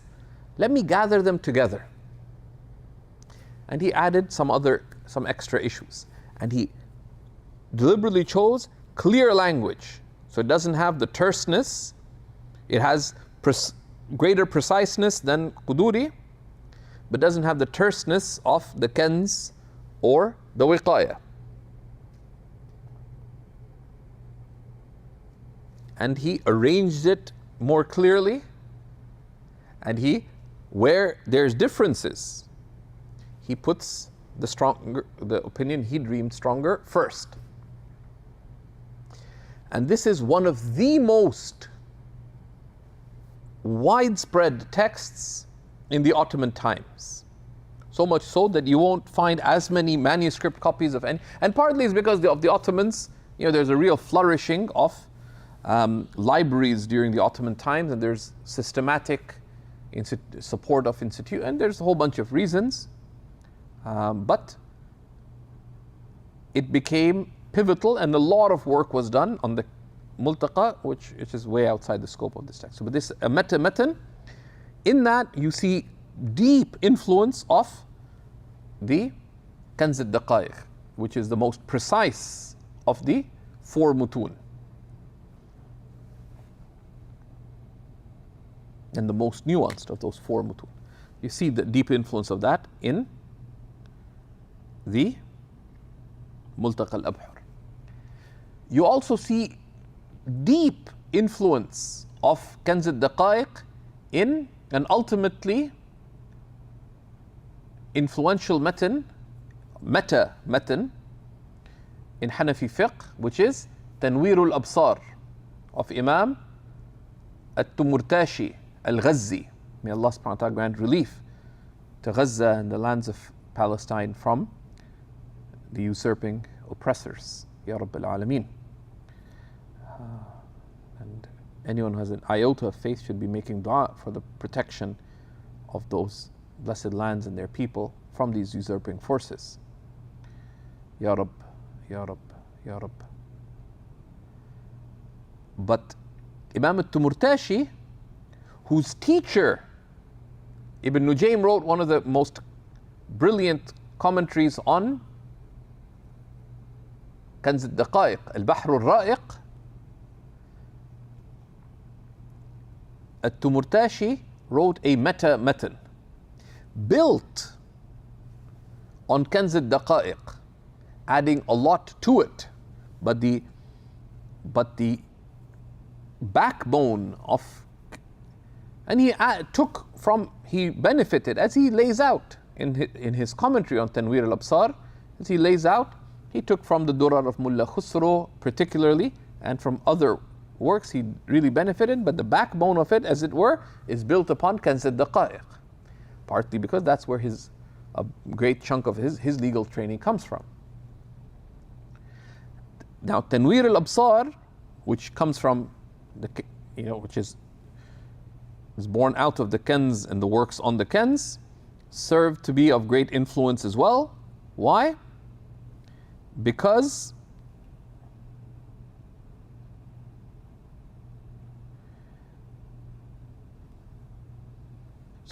Imam al-Tumurtashi died in the beginning of the 11th century, in the year 10,002 or thereabouts. Having a bad date number today, so I apologize. But we'll share we'll share like a lesson summary with these things bi'idhnillahi ta'ala, and get the dates and stuff for you, inshallah, so don't stress. Tanwir al-Absar, which I'm covering with some slightly more advanced students, Tanwir al-Absar was commented upon by a brilliant Damascus jurist of the latter part of the 11th century, 2 generations after Tumurtashi, namely Imam Ala ad-Din al-Haskafi, in his work Ad-Durr al-Mukhtar, the chosen pearl. And the Durr al-Mukhtar became a reference for fatwa in the Hanafi school, but was very terse work, and its focus is on the legal details above all, not the legal reasoning and so on. Although it's deeply rooted, of course, in that legal reasoning. And that was commented upon by giants, amongst them Imam Muhammad Amin ibn Abidin. Muhammad Amin ibn Abidin, rahimahullah, whose work Raddul Muhtar is the primary reference for fatwa in the Hanafi school. It's called Raddul Muhtar, returning the bewildered to the chosen pearl, to the Durr al-Mukhtar. He also wrote a hashia, marginalia, on al-Bahr al-Ra'iq of Ibn Nujaym, which is a commentary on Kanz al-Daqa'iq. Okay? So we see the late transmission of the Hanafi school, the Multaqa al-Abhur and its commentaries are deeply influenced by the Kanz. The Tanwir al-Absar of al-Tumurtashi, upon which the Durr al-Mukhtar and the hashia were built, are deeply influenced by Kanz al-Daqa'iq. So that's why Kanz al-Daqa'iq, such an important and historically significant text. Besides the other texts that were influenced by it, which you just touched upon, like the Durar of Mullah Khusro and others. Of course, just as a fleeting glance, there are, of course, other meta mutun in the Hanafi madhab, right?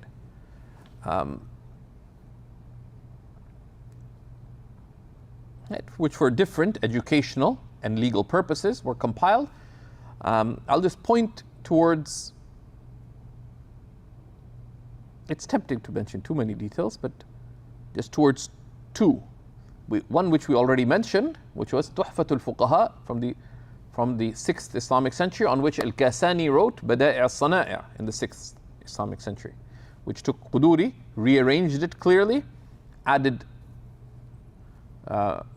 many points of benefit to it. And then in the latter part of the 7th century, the brilliant Imam Ibn al-Sa'ati wrote a work called Majma' al-Bahrain, the meeting place of the two oceans. And in Majma' al-Bahrain, Ibn al-Sa'ati took Matn al-Quduri. And there's a brilliant work by an early 6th century Nasafi called Manzumatul Khilafiyat, a poem on the difference of opinion within the madhab and with Imam Shafi'i. And this was commented upon by the author of the Manzuma itself and by many, many others. He took these two works and compiled a matan called Majma' al-Bahrain. And Majma' al-Bahrain was, and Ibn al-Sa'ati was very influential in Usul al-Fiqh as well. He wrote this brilliant work called Badi' al-Nizam in Usul al-Fiqh, which was commented upon by giants of Islamic scholarship, but we're not going to go there.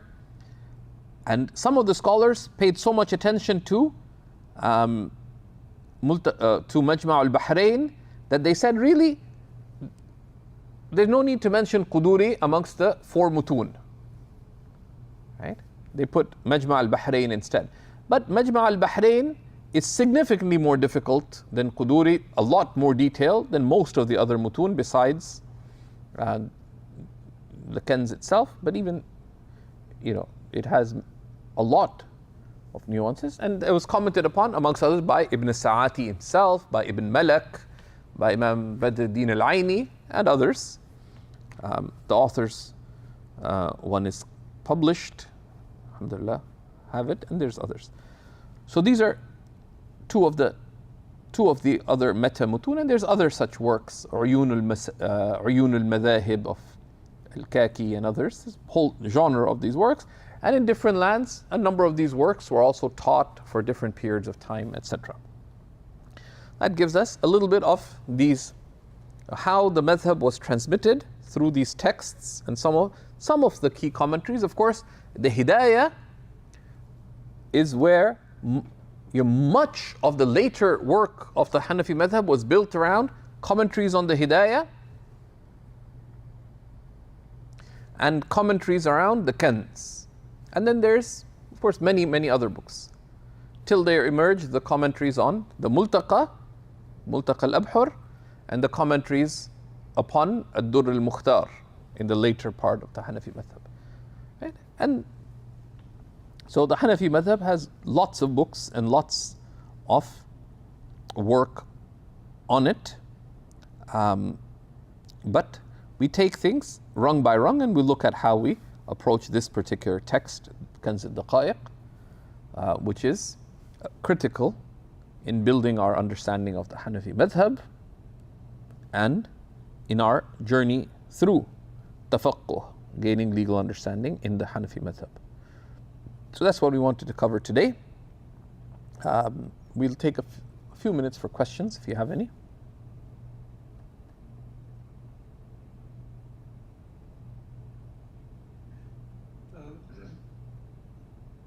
We mentioned at the beginning that the two main students of Imam Hanifa were mujtahids. About that, what was the criterion for someone to be considered a mujtahid? What's the criteria for someone being considered a mujtahid? Yeah, I mean, that's of the discussions related to usul al-fiqh, but just to give an intrigue, so there are There are shurutul ijtihad, right? The ulama outlined, it's one of the chapters in usul al-fiqh, which is al-ijtihad. Al-ijtihad has conditions. So in later scholarships, you see, often you hear an expression that the door of ijtihad is closed, right? But they say the door of ijtihad is closed, باب الاجتهاد مغلق. They say لمن ليس عنده مفتاح, for anyone who doesn't have the key. What are the key? أي من لم تكتمل عنده شروط الاجتهاد, someone who does not fulfill the conditions of ijtihad. Now practically, the claims of ijtihad of anybody post sort of the era of ijtihad are sort of redundant. Why? Because these are living legal traditions, right, whose ultimate purpose is the application, the sound application of law to human action, right, in a consistent and reliable manner. So Imam Abu Yusuf and Muhammad al-Hasan were acknowledged and accepted. So in one sense you can say a mujtahid is someone the mujtahids have accepted as being a mujtahid, right? That's not a formal definition, but just to get a sense. The Babul Ijtihad in the books of usul discuss what are the criterion for ijtihad. Now, once the madhahib were established and the great legal debates were done, there are other madhabs that lived on for a little while, but they either died out, like Layth ibn Sa'd's madhab, for example, or Ibn Abi Layla, Layth ibn Sa'd in Egypt, or Ibn Abi Layla in Iraq, or others, Sufyan ibn Uyayna, al-Thawri, others. They died out or were subsumed in the other madhabs. And there'd be sometimes little pockets of flare up. The Zahiris emerged for little times in different places, such as, through Ali to Ibn Hazm in Al-Andalus, etc., for a little period of time and so on. So, other people who reached degrees of ijtihad did so within the method of the various madhahib. So each madhab has had these great figures who have been deemed at the level of ijtihad within the Hanafi madhab. After the founding of the madhab, people like al-Tahawi, for example, or al-Karkhi, or centuries later, and there's other figures like that, or al-Kamal ibn al-Humam, for example, right? And so on.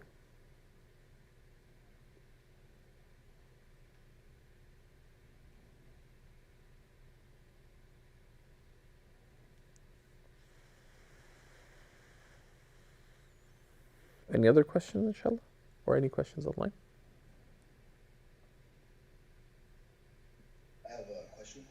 Bismillah. Why aren't the earlier texts referenced as much as the later texts that are derived from them? I understand they're maybe too long to teach, but for example, Sahib al-Bab mentions for reasoning, he quotes the Hidayah in a lot of issues. Why not Imam al-Sarakhsi, for example? Or why not the reasoning mentioned in earlier works?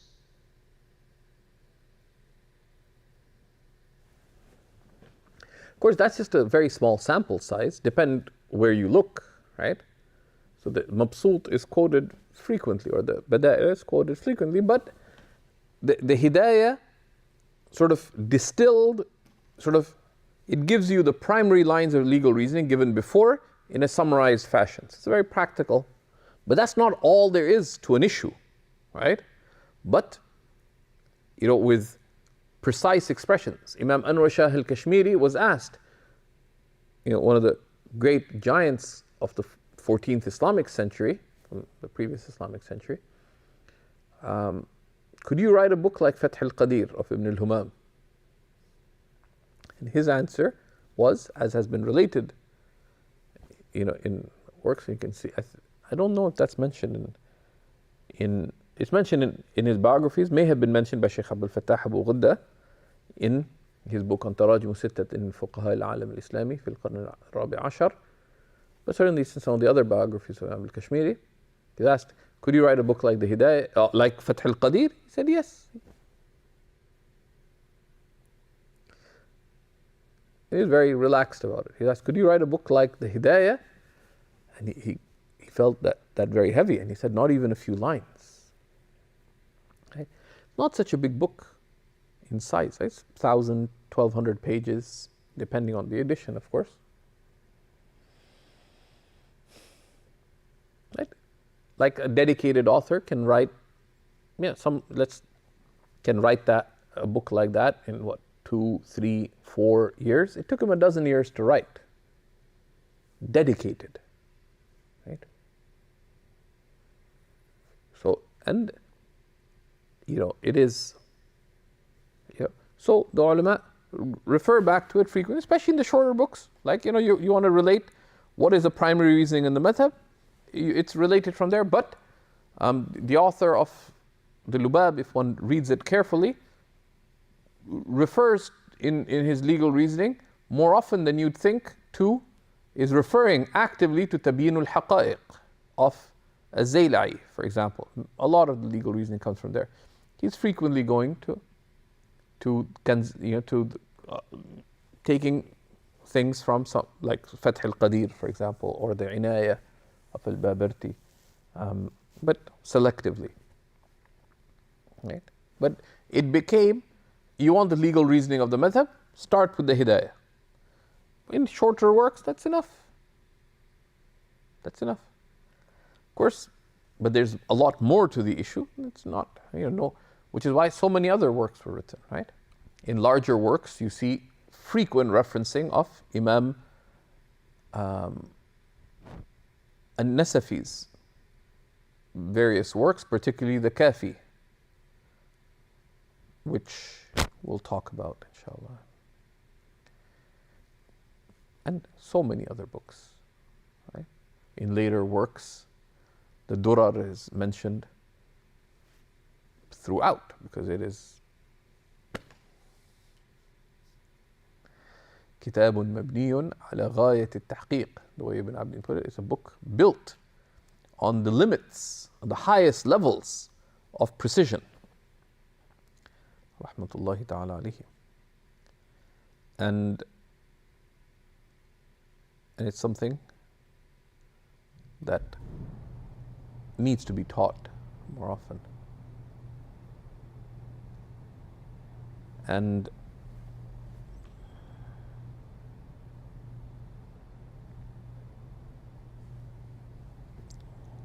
right? But if you look in the larger works, especially when they're going extensively reading, they'll quote from all over, right? But there's a way to build one's legal understanding, right?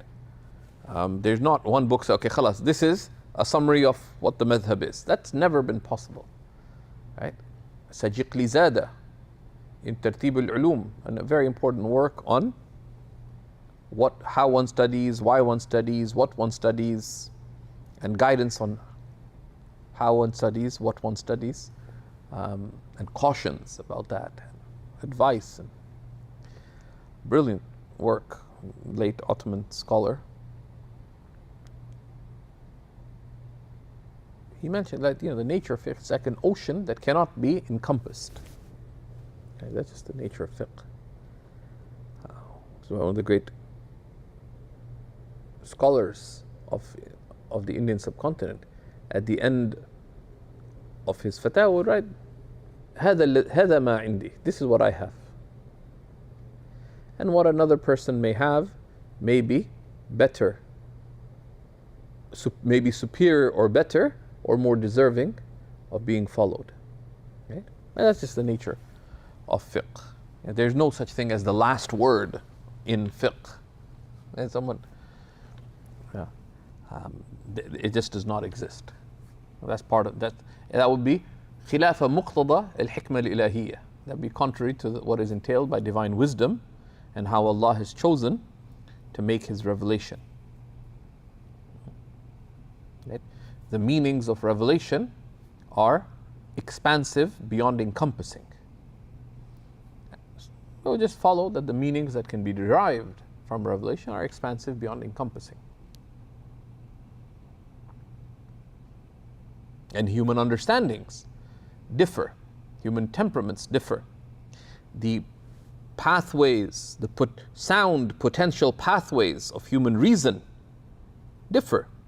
Just if you were to abstract it, if you have a general text and a specific text, how do you put them together?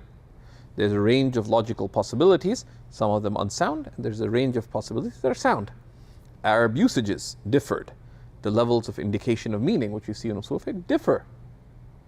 Specifying what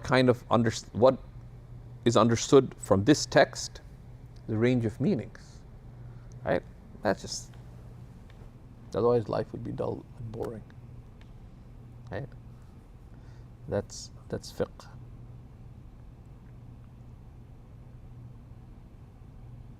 Any other questions? What was the name of the book by Imam al-Kawthari on the introductions or the biographies of some of the Imams of... I deliberately didn't go into them because each has a detailed title, but you can find they're published in 2 volumes with the editing of Dr. Hamza al-Bakri, hafidhahullah ta'ala.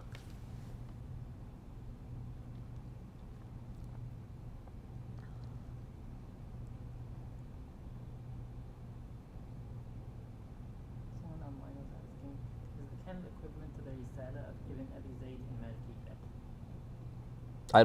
Maliki? I'm not qualified to comment on what are the levels of text in the Maliki school.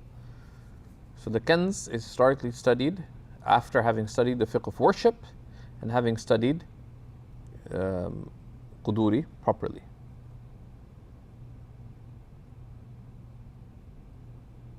So if one's at that level, then you're most welcome to be in this class. If you haven't studied Quduri first, we'd encourage you to study Quduri first.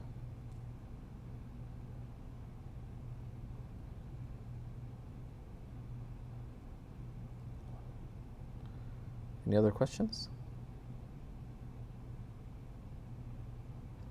Okay, we'll stop here. Bi-idhnillahi ta'ala. Wa sallallahu ala Sayyidina wa Nabina Muhammad wa ala alihi wa sahbihi wa sallam. Walhamdulillahi Rabbil Alameen.